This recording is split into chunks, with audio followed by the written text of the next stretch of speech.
Bismillahirrahmanirrahim. Assalamualaikum warahmatullahi wabarakatuh. Innal hamdalillah nahmaduhu wa nasta'inuhu wa nastaghfiruh wa na'udzu billahi min shururi anfusina wa sayyiati a'malina. May yahdihillahu fala mudilla lahu wa may yudlil fala hadiyalah. Wa ashhadu an la ilaha illallah wahdahu la syarika lah wa ashhadu anna Muhammadan abduhu wa rasuluh. Ya ayyuhalladzina amanu taqullaha haqqa tuqatih wa la tamutunna illa wa antum muslimun. Ya ayyuhan nasu taqu rabbakumul ladzi khalaqakum min nafsin wahidah wa khalaqa minha zawjaha wa batha minhuma rijalan katsiran wa nisaa'a wattaqullaha alladzi tasaaluna bihi wal arham innallaha kana 'alaikum raqiba. Ya ayyuhalladzina amanu taqullaha wa qulu qawlan sadida yuslih lakum a'malakum wa yaghfir lakum dhunubakum wa may yuti'illaha wa rasulahu faqad faza fawzan 'azima. Amma ba'du fa inna asdaqal hadithi kitabullah wa khairal huda huda nabiyyina Muhammadin sallallahu alaihi wasallam wa syarral umuri muhdatsatuha fa inna kulla muhdatsatin fid dini bid'ah wa kulla bid'atin dhalalah wa kulla dhalalatin finnar. Wa usalli wa usallim ala nabiyyina Muhammadin wa ala alihi wa sahbihi ajma'in. Hadirin jamaah Jumat belakang Allah, bagian dari prinsip yang diajarkan oleh para nabi adalah menjunjung tinggi kejujuran. Karena kejujuran akan membawa kepada semua bentuk kebaikan. Bahkan Allah Subhanahu wa taala jadikan perintah ini bagi orang-orang yang beriman. Sebagaimana yang Allah Subhanahu wa taala perintahkan di surat At-Taubah. Ya ayyuhalladzina amanu taqullaha wa kunu ma'as shadiqin. Wahai orang-orang yang beriman, bertakwalah kalian kepada Allah. Wa kunu ma'as shadiqin, dan bergabunglah kalian bersama dengan orang-orang yang jujur. Bahkan umat terbaik di antara umat ini adalah sahabat yang bergelar As-Siddiq radhiyallahu anhu, yaitu sahabat Abu Bakar yang kita kenal. Nabi SAW memberikan motivasi dan berikut konsekuensi ketika seseorang menjaga kejujuran. Dalam sebuah hadis yang diriwayatkan oleh Ibnu Mas'ud radhiyallahu anhu, hadis sahih dari Bukhari Muslim, Nabi SAW bersabda, "Alaikum bis-sidqi, fa inna as-sidqa yahdi ilal birr, wa innal birra yahdi ilal jannah." Kalian wajib untuk menjaga kejujuran, karena kejujuran akan mengarahkan orang menuju albir, segala bentuk kebaikan. Hidup seseorang akan selalu dalam kondisi albir, dalam kondisi kebaikan selama dia jujur. Wa innal birra yahdi ilal jannah, dan kebaikan akan mengarahkan orang menuju surga. Wa iyyakum wal kadhib, dan jauhilah yang namanya kedustaan. Fa innal kadhiba yahdi ilal fujur, karena yang namanya kedustaan akan mengajak orang, mengantarkan orang menuju kecurangan. Dan aneka perbuatan kecurangan, aneka perbuatan fujur, perbuatan maksiat, yahdi ilan nar, akan mengantarkan manusia menuju neraka. Lalu beliau sebutkan tentang konsekuensi orang yang berusaha menjaga kejujuran dan berusaha memilih yang dusta, memilih yang bohong. Nabi SAW mengatakan, "Wala yazalur rajulu yasduq." Ada orang yang dia selalu berusaha untuk bersikap jujur. Ada orang yang selalu berusaha untuk bersikap jujur. Hatta yuktaba indallahi siddiqan, sampai kemudian dia dicatat di sisi Allah sebagai orang yang jujur.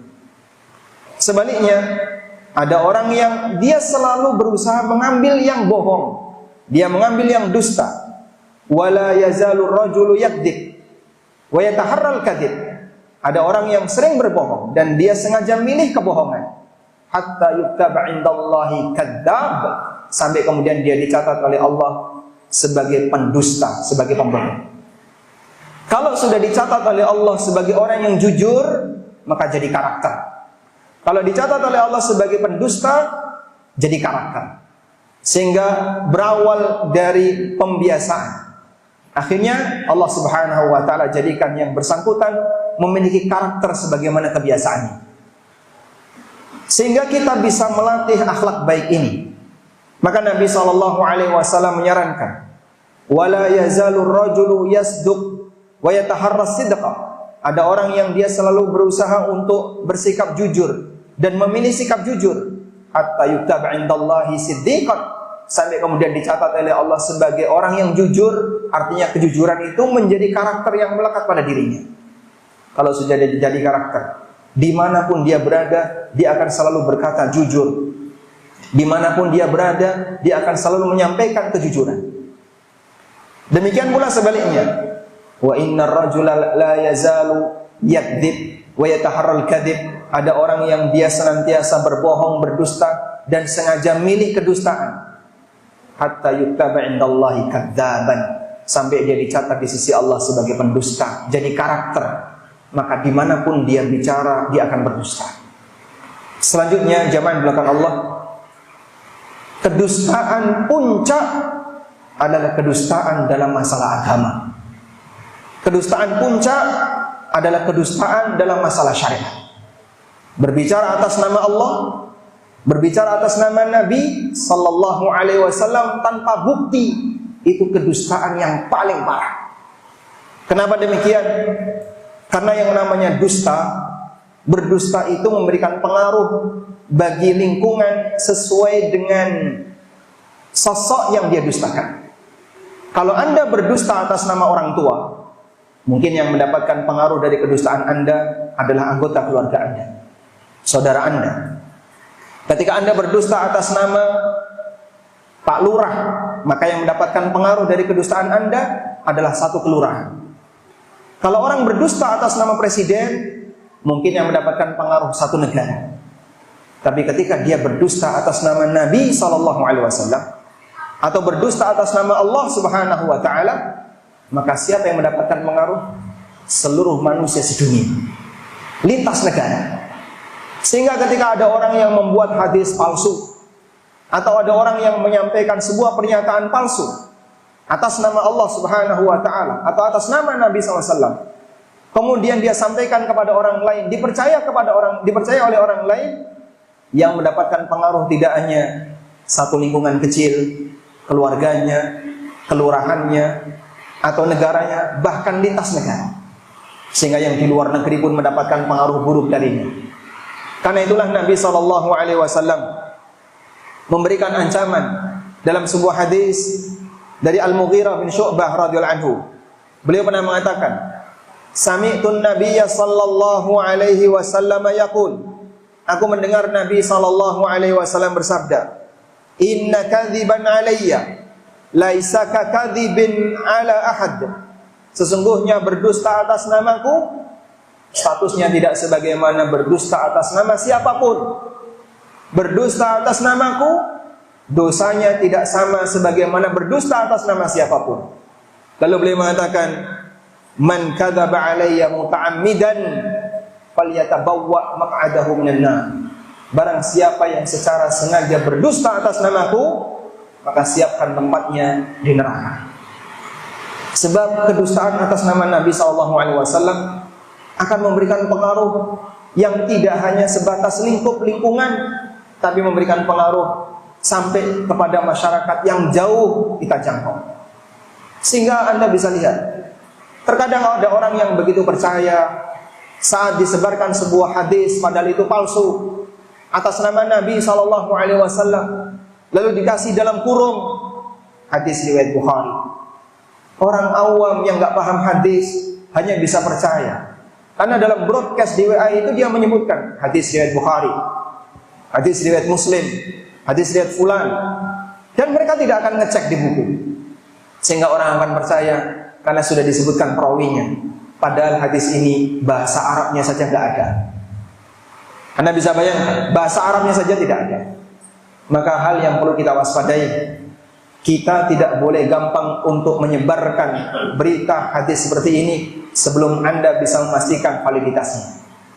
Apalagi jamaah di zaman medsos, di mana banyak orang punya kepentingan dengan aneka kepentingan ketika dia menyebarkan berbagai macam informasi agama, ternyata tujuannya untuk keuntungan pribadinya atau mengajak orang untuk melakukan perbuatan yang tidak ada syariatnya, dan kedustaan semacam inilah yang mendapatkan ancaman man kadzaba alayya muta'ammidan falyatabawwa maq'adahu minan nar. Siapa yang berdusta atas namaku dengan sengaja, siapkan tempatnya di neraka. Bagaimana posisi kita sebagai orang yang menyebarkannya? Kita tidak membuatnya, kita hanya menerima lalu kita sebarkan kepada yang lain. Rasulullah SAW ngasih peringatan untuk yang ini. Kata Nabi SAW, man haddatha anni bihadithin yura annahu kadiban fahuwa ahadul kadibain. Hadis riwayat Muslim dalam muqaddimah. Siapa yang mendapatkan hadis dariku dan dia punya dugaan kuat, itu adalah dusta, kemudian dia sebarkan, fahuwa ahadul kadibain, berarti dia salah satu di antara pendusta itu. Dia pendusta yang kedua. Yang pertama adalah orang yang membuatnya, dan yang kedua adalah dirinya. Karena itulah jamaah, tidak semua berita tentang masalah agama yang Anda tidak mengetahui validitasnya layak untuk disebarkan. Sehingga sekiranya Anda tidak yakin apakah artikel ini adalah artikel yang valid, hadis ini apakah hadis yang valid, penjelasan di sini apakah penjelasan yang valid, Anda tidak yakin, sebaiknya ditahan. Kalau Anda gunakan untuk konsumsi pribadi itu lebih ringan. Tapi kalau sampai Anda sebarkan dan ternyata Anda tidak valid di situ, resikonya adalah Anda termasuk di antara pendusta. Kita mohon kepada Allah Subhanahu wa taala perlindungan. Semoga Allah Subhanahu wa taala jadikan kita sebagai hamba-Nya yang selalu berkomitmen untuk menjaga kejujuran, baik kejujuran ketika bermuamalah dengan orang lain maupun kejujuran ketika mengemban agama ini. Jangan sampai kita termasuk di antara orang-orang yang berdusta atas nama Allah Subhanahu wa taala dan Rasulnya sallallahu alaihi wasallam. Demikian sebagai khutbah yang pertama. Aqulu qouli hadza wa astaghfirullah. Alhamdulillahi wa kafa. Wassalatu wassalamu ala Rasulil Mustafa wa ala alihi wa sahbihi wa mawala. Wa ashhadu an la ilaha illallah wahdahu la syarika lah. Wa ashhadu anna Muhammadan abduhu wa rasuluh. Ya ayyuhalladzina amanu taqullaha wa kunu ma'as sadiqin. Ya ayyuhalladzina amanu taqullaha haqqa tuqatih wa la tamutunna illa wa antum muslimun. Hadirin jamaah Jumat belakang Allah. Fenomena kedustaan atas nama agama di negara kita contohnya sangat banyak. Untuk bisa menyebutkan contoh tidak sulit dan bahkan bisa jadi ada di depan kita. Intinya ajakan kepada orang lain untuk melakukan sesuatu yang sama sekali tidak ada sumbernya dari Al-Quran dan hadis, tapi atas nama agama. Kita punya pengalaman yang banyak diceritakan oleh Allah Subhanahu wa taala dalam Al-Quran tentang umat yang mereka tersesat, dan Allah nyatakan keberadaan umat ini tersesat dalam surat Al-Fatihah. Ghairil maghdubi alaihim waladdallin. Jangan kau tunjukkan kami ya Allah ke jalan orang yang dimurkai dan ke jalan orang yang tersesat. Yang pertama, orang yang dimurkai adalah al-Yahud, dan orang yang tersesat ad-dhalin dalam ayat ini adalah orang Nasrani. Dari mana mereka sampai mengalami seperti itu? Berawal dari kedustaan. Berawal dari kedustaan. Ada orang yang berdusta atas nama nabinya, lalu diikuti oleh orang-orang di bawahnya dengan aneka bentuk kedustaan. Sehingga ada yang menyebut Allah punya anak, ada yang menyebut ini adalah wali Allah padahal dia bukan wali Allah. Ada yang mengatakan si A, si B orang yang mendapatkan wahyu padahal dia tidak pernah mendapatkan wahyu. Sampai pada tingkatan dia mengubah isi dari kitab suci. Yuharrifuna al-kalima an mawadhi'i. Mereka mengganti isi dari kitab suci sehingga tidak sesuai dengan aslinya.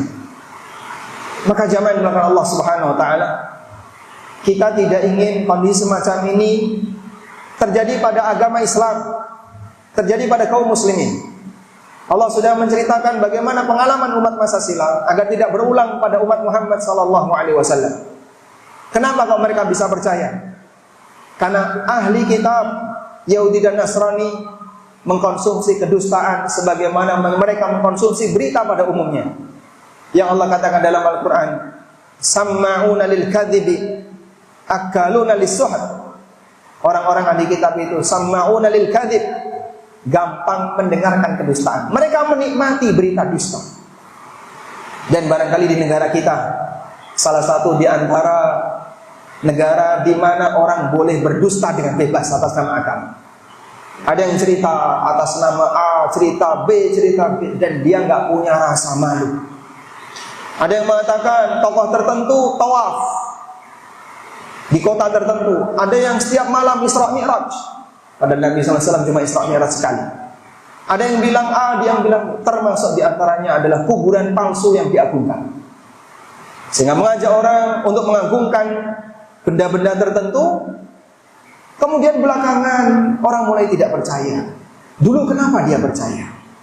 Itu salah satu di antara fenomena aneka kedustaan atas nama agama. Maka bersyukurlah, nikmat yang luar biasa saat Allah Subhanahu wa taala mempertemukan Anda dengan guru yang jujur. Karena tidak semua yang bicara agama dia mengedepankan prinsip kejujuran. Sebab sebagian di antara mereka punya keyakinan dusta untuk keuntungan kelompoknya, hukumnya ibadah. Sehingga Anda bisa bayangkan, dia merasa dapat pahala saat dia menipu umat. Karena dusta untuk kepentingan kelompoknya, dia anggap itu sebagai kegiatan ibadah. Bersyukurlah ketika Allah Subhanahu wa taala memberikan kepada Anda anugerah seorang guru yang selalu mengedepankan prinsip kejujuran. Dia sampaikan hadis yang hanya sahih. Dia sampaikan tafsir yang betul-betul valid. Dia sampaikan penjelasan yang sahih. Bukan hasil ngarang, bukan hasil mimpi, bukan ngaku-ngaku bermimpi, ngaku-ngaku A, ngaku-ngaku B. Mereka anti dengan yang semua itu. Karena dalam masalah agama kita diajarkan satu prinsip. Jadilah kamu orang yang selalu mengedepankan nilai kejujuran. Kita mohon kepada Allah Subhanahu wa taala, semoga Allah Subhanahu wa taala memperbaiki masyarakat kaum muslimin di negeri ini, memperbaiki pemerintahnya maupun rakyatnya, dan Allah Subhanahu wa taala membukakan hati bagi mereka untuk selalu bisa terbuka menerima kebenaran. Allahumma salli ala Muhammad wa ala ali Muhammad kama sallaita ala Ibrahim wa ala ali Ibrahim innaka Hamidum Majid. Allahumma ighfir lil mu'minina wal mu'minat wal muslimina wal muslimat al-ahya'i minhum wal amwat innaka sami'un qaribun mujibud da'wat ya qadiyal hajat. Rabbana ighfir lana wal ikhwanina alladhina sabaquna bil iman wa la taj'al fi qulubina ghillan lil ladzina amanu rabbana innaka ra'ufur rahim. Allahumma inna nas'aluka fi'lal khairat wa tarkal munkarat wa hubbal masakin wa idza aradta bi'ibadika fitnah faqbidna ilaika ghayra maftunin. Rabbana atina fid dunya hasanah wa fil akhirati hasanah wa qina adzabannar. Wa sallallahu ala nabiyyina Muhammadin wa ala alihi wa sahbihi wa sallam. Wa akhiru da'wana alhamdulillahi rabbil alamin. Wa qumu ila salatikum.